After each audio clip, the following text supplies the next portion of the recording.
Hi guys, and welcome to my YouTube channel. My name is Vuvu, so that when you lie about me, you use the right name. This is something different that I'm trying out. I have written different thoughts. I will be writing different thoughts and different pieces, if you would, in my own voice, about just different insights and musings and feelings that I might have. And I'll be sharing them as audio clips onto this page.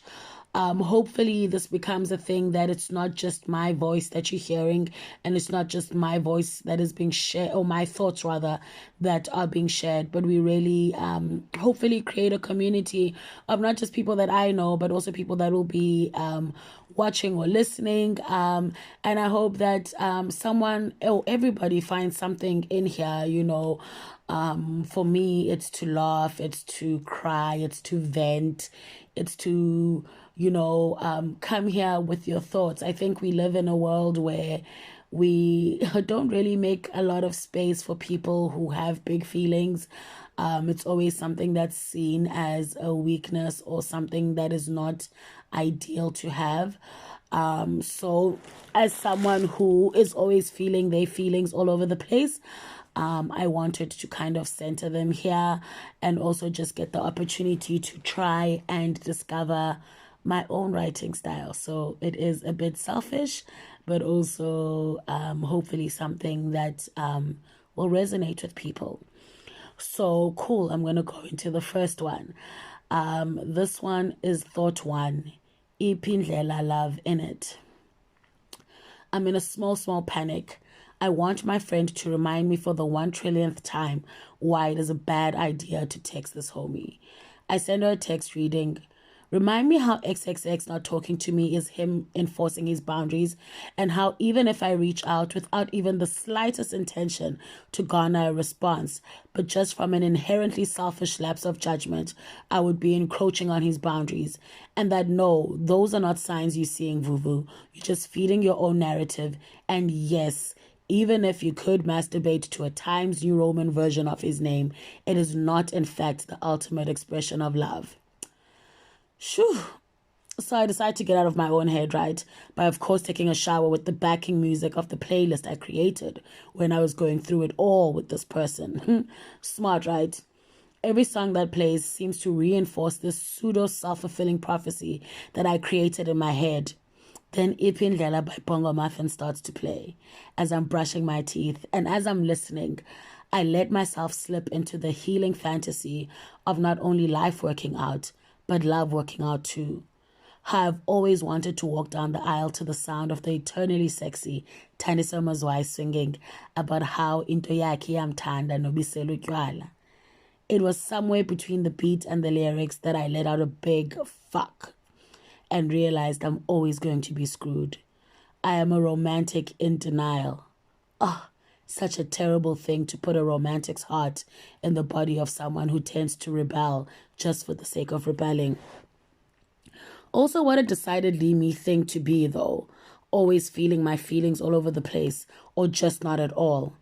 I love love. Everything means something. If I love you, something as simple as your ankles become the most beautiful thing in the world to me. I know we try not to make it that way, but there is something a little self-involved about loving someone. We love people and things with or without their consent.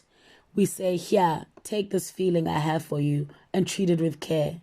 Love finds it hard to be silent. And I mean, it's great when it's reciprocated, but what happens to the love with no place to go? That's the love that haunts us. Where does all the love go?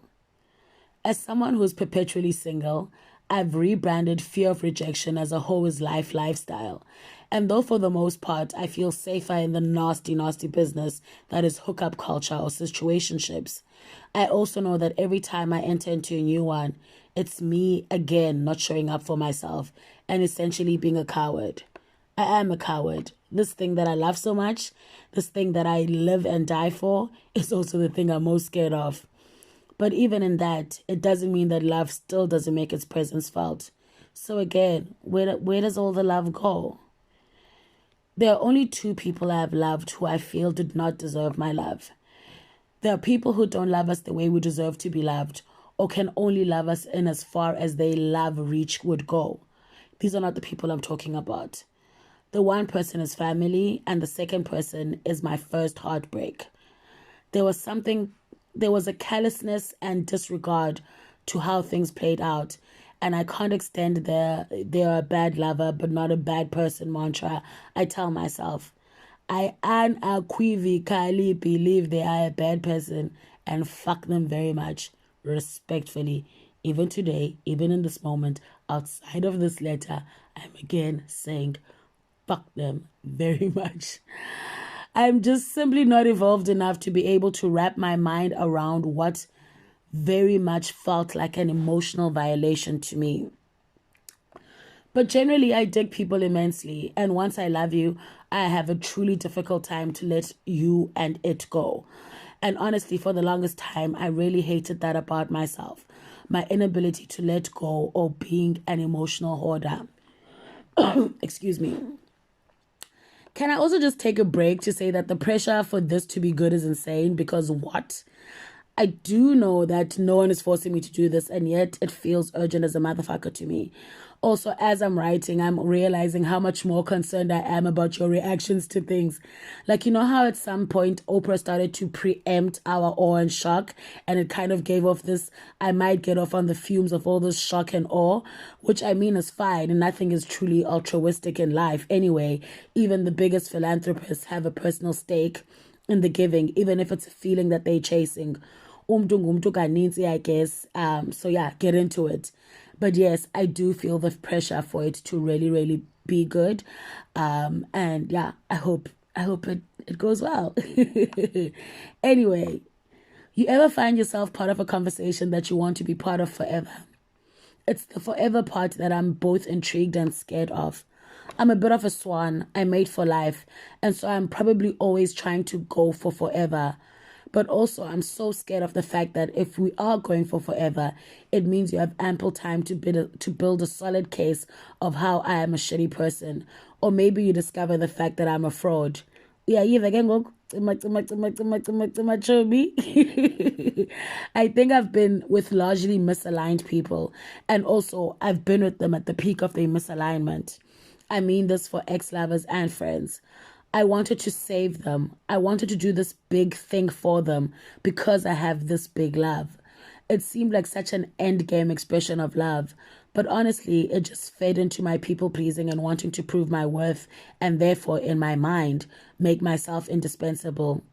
So valet coming from those relationships and that dysfunction, it becomes very easy to cast myself as a good partner.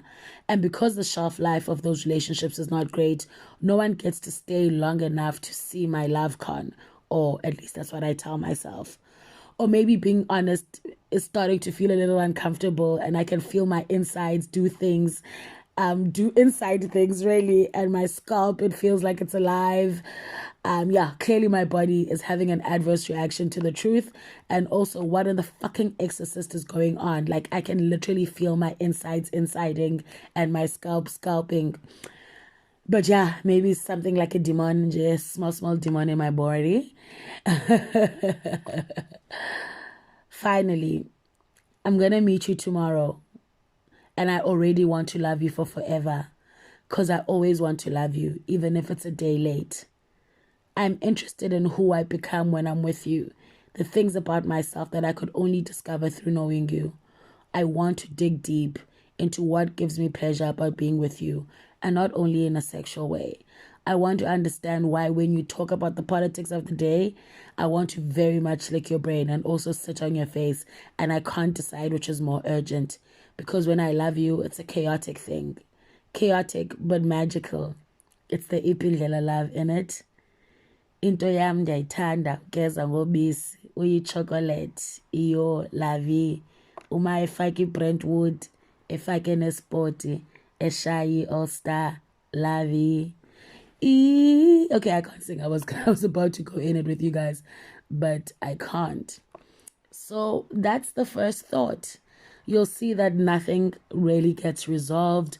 You'll see that there isn't a conclusion to it. It's just how I feel.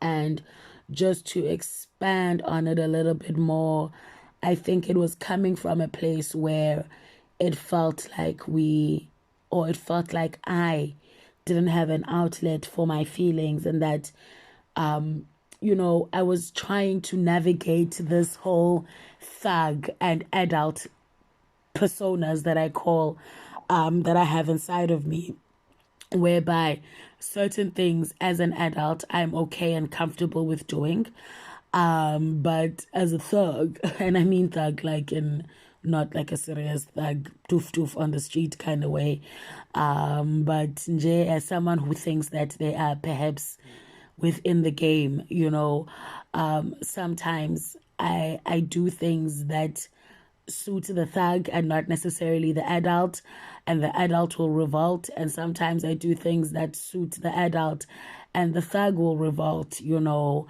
but I'm also learning to let go of the thug. And I don't know if it fully means embracing love in the chaotic and very, very scary way that I know that I can get into it with. But it definitely means that there is an openness that wasn't necessarily there before, and a kindness that I'm extending to myself to allow myself to feel the emotions. Sometimes they're not directed in the right way. Sometimes it is, in fact, just writing this, writing 1,276 words to just say, I'm a fucking big softie. So yeah, that is really it for today. These are short, these do not take up a lot of time. And yeah, I really, really hope that this is something that becomes something, and something that we can all enjoy and partake in. So again, it's me, Vuvu. Please like, subscribe, and share. Yeah. When you lie, you know which name to use, yeah? Have a great day, evening, afternoon, wherever you are. Sharp.